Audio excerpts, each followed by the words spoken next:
Welcome back to the Aftermatch with Kirst and a very special guest today. Come for the rugby, stay for Leroy Carter. You're our first official in-person guest, so you got to be pretty special to make that list. No, honoured. Yeah, thanks for having me.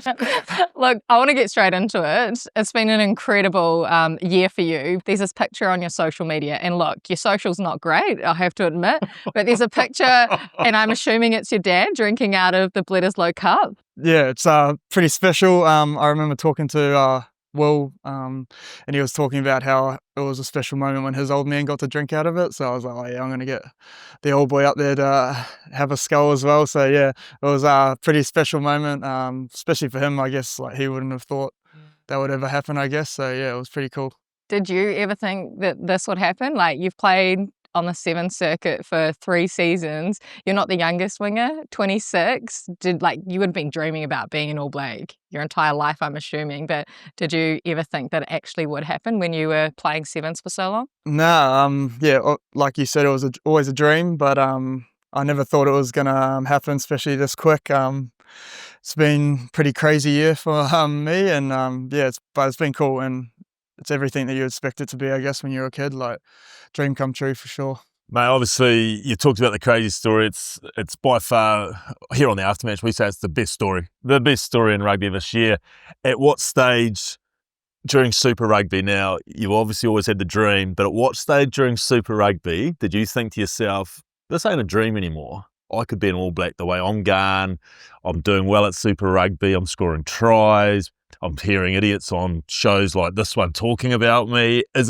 When did it start to trigger, hey, I'm not too far off this? I don't know if it did, I was just taking it game by game, but yeah, you definitely hear the whispers and your name getting thrown around in conversations, but I still was like, nah, surely not. And then started just, I guess, after the Super season, just started prepping for NPC, and then yeah, got the call, and I was like, just couldn't believe it, like couldn't speak.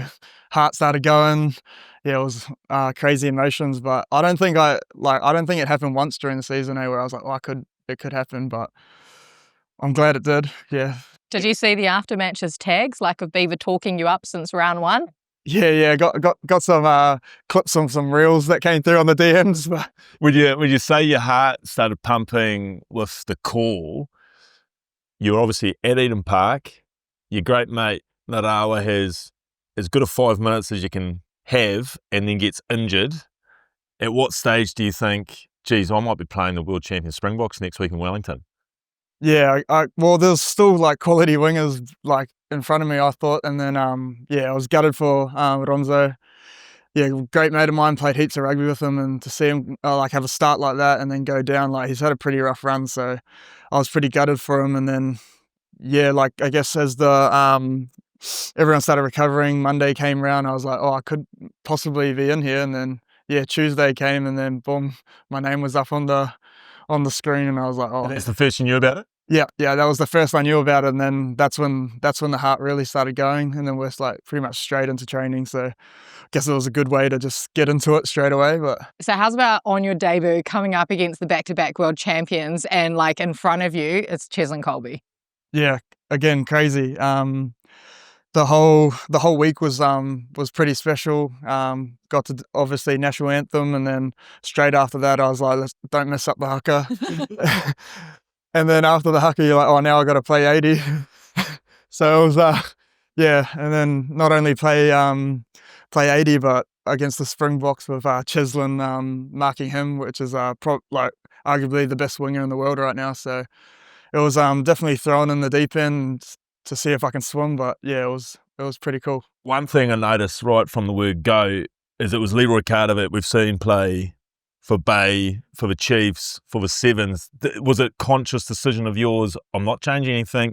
If I'm gonna, like for me, straight away, you got into halfback, momentum, ruck, you picked up and just ran. And you know, it's easy, I guess, to go into the All Blacks and feel, oh, I've got to play like the All Blacks do, or I've got to do this now, I've got to do that. You just played like Leroy Carter does. Was that a conscious thing, or you just told to do that? Yeah, I guess it was sort of the same like mindset for me, my debut for Super. Like, this could be my only shot, so just give it everything, see what happens. Like, I'd rather like fail pretty bad than like just be passive. So just had the same mindset.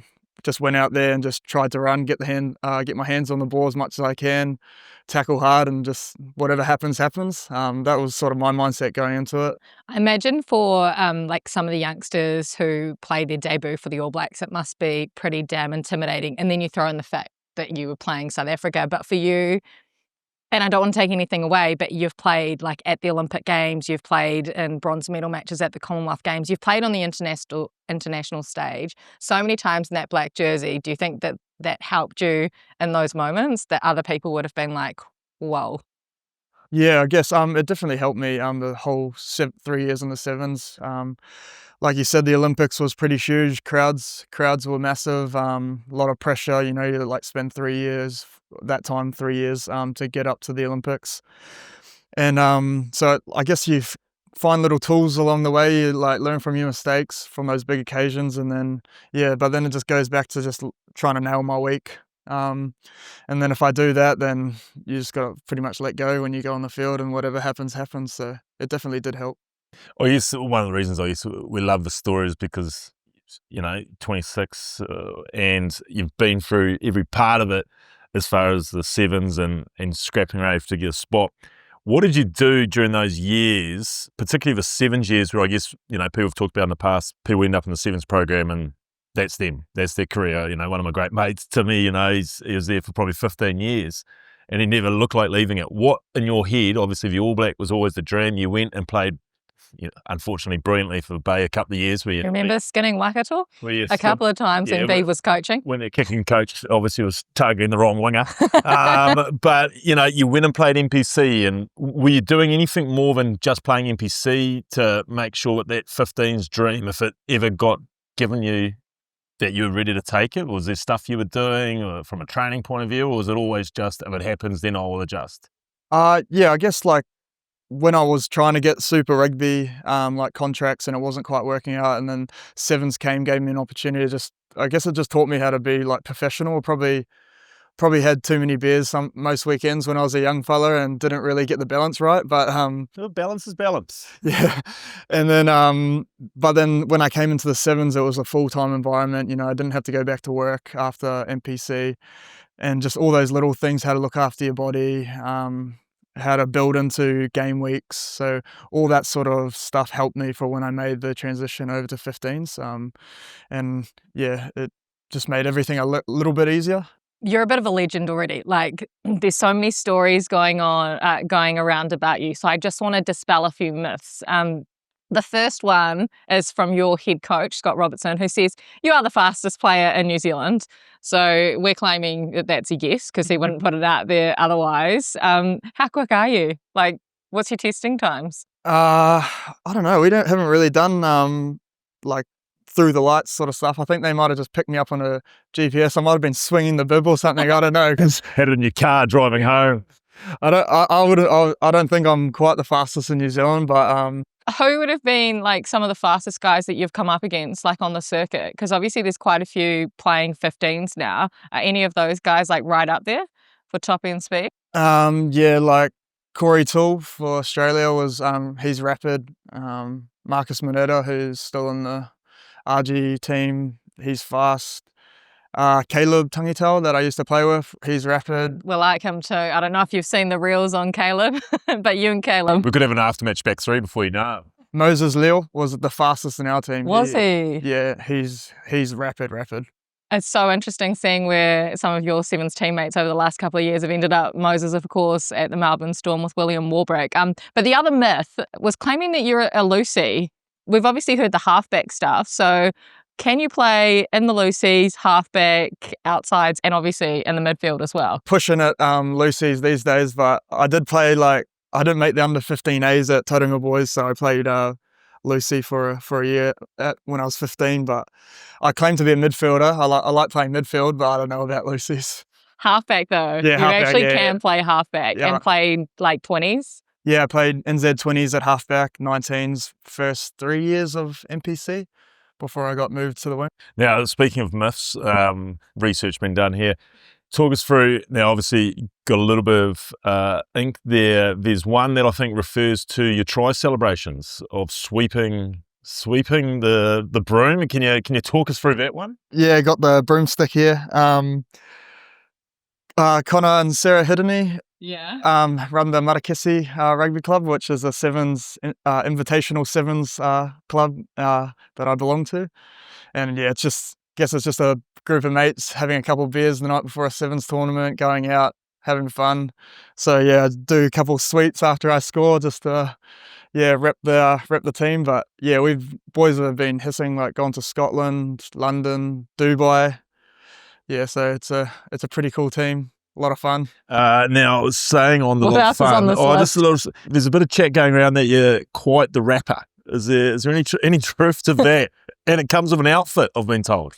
I do a couple. I need a couple of beers for confidence, but turn into Biggie Smalls after a couple of those. But Is there a song choice with Biggie?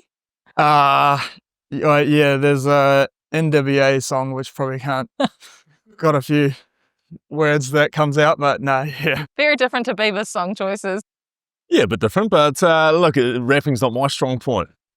Anything else on that list? No, of carry yours? on. Carry on. I just want to go back to the circuit, because obviously you were there for quite a while. What was your favourite stop on the circuit? You mentioned Dubai, which will get away on some of us here. Yeah. What was your favourite stop? Vancouver was mean, good after match function there, and then just the cold weather as well. Got to get out into the snow mountains and whatnot. Yeah, so that was always good. Hong Kong, obviously, pinnacle of sevens. So yeah.